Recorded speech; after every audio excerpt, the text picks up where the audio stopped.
এক শান্ত পুকুরের ধারে থাকত একটি ছোট কচ্ছপ। সে খুব ধীরে হাঁটত, খুব ধীরে ভাবত, আর সবকিছুতে সময় নিত। বনের অন্য প্রাণীরা তাকে নিয়ে হাসত, এত ধীরে চললে জীবনে কিছু হবে। কচ্ছপ কিছু বলতো না, শুধু এগিয়ে যেত নিজের পথে। একদিন প্রচণ্ড ঝড় এলো, পুকুরের জল ফুলে উঠল, স্রোত তীব্র হয়ে গেল। অনেক প্রাণী ভয়ে এদিক ওদিক ছুটতে লাগলো।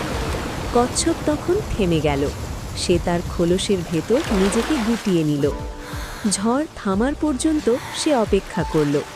ঝড় শেষে দেখা গেল, যারা তাড়াহুড়ো করেছিল তারা পথ হারিয়েছে, আর কচ্ছপ সে ঠিক তার জায়গাতেই নিরাপদ।